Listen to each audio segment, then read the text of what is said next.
How to Live on 24 Hours a Day by Arnold Bennett. Chapter 2.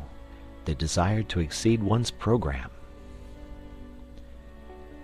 But, someone may remark with the English disregard of everything except the point, what is he driving at with his 24 hours a day?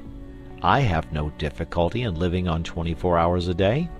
I do all that I want to do, and still find time to go in for newspaper competitions. Surely it is a simple affair, knowing that one has only 24 hours a day, to content oneself with 24 hours a day. To you, my dear sir, I present my excuses and apologies. You are precisely the man that I have been wishing to meet for about 40 years. Will you kindly send me your name and address, and state your charge for telling me how you do it? Instead of me talking to you, you ought to be talking to me. That you exist, I am convinced, and that I have not yet encountered you is my loss. Meanwhile, until you appear, I will continue to chat with my companions in distress, that innumerable band of souls who are haunted, more or less painfully, by the feeling that the years slip by, and slip by, and slip by, and that they have not yet been able to get their lives into proper working order. If we analyze that feeling, we shall perceive it to be primarily one of uneasiness, of expectation, of looking forward, of aspiration. It is a source of constant discomfort, for it behaves like a skeleton at the feast of all our enjoyments. We go to the theater and laugh, but between the acts it raises a skinny finger at us. We rush violently for the last train, and while we are cooling a long age on the platform waiting for the last train, it promenades its bones up and down by our side and inquires, "O man, what hast thou done with thy youth? What art thou doing with thine age?" You may urge that this feeling of continuous looking forward, of aspiration, is part of life itself, and inseparable from life itself. True. But there are degrees. A man may desire to go to Mecca. His conscience tells him that he ought to go to Mecca. He fares forth either by the aid of cooks or unassisted. He may probably never reach Mecca. He may drown before he gets to Port Said. He may perish ingloriously on the coast of the Red Sea. His desire may remain eternally frustrate. Unfulfilled aspiration may always trouble him, but he will not be tormented in the same way as the man who, desiring to reach Mecca, and harried by the desire to reach Mecca, never leaves Brixton.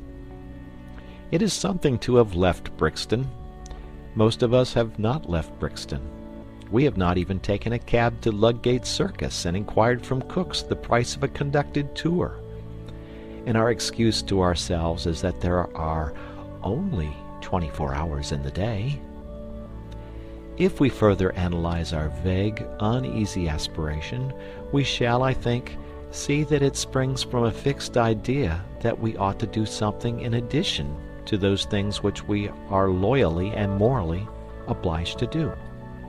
We are obliged, by various codes written and unwritten, to maintain ourselves and our families, if any, in health and comfort, to pay our debts, to save, to increase our prosperity by increasing our efficiency. A task sufficiently difficult, a task which very few of us achieve, a task often beyond our skill. Yet, if we succeed in it, as we sometimes do, we are not satisfied.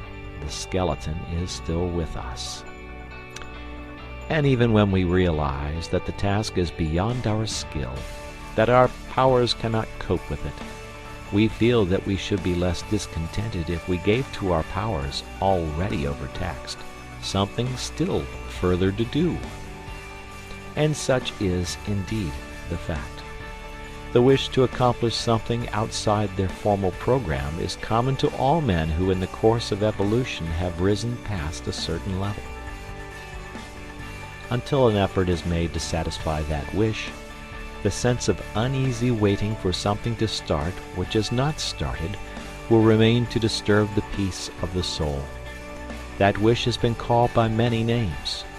It is one form of the universal desire for knowledge, and it is so strong that men whose whole lives have been given to the systematic acquirement of knowledge have been driven by it to overstep the limits of their program in search of still more knowledge.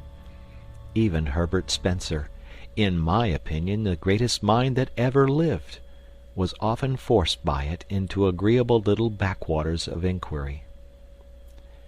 I imagine that in the majority of people who are conscious of the wish to live, that is to say, people who have intellectual curiosity, the aspiration to exceed formal programs takes a literary shape. They would like to embark on a course of reading. Decidedly, the British people are becoming more and more literary.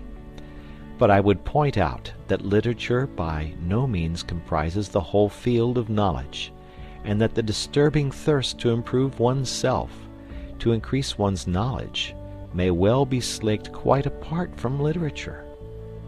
With the various ways of slaking it I shall deal later. Here I merely point out to those who have no natural sympathy with literature that literature is not the only well. End of chapter.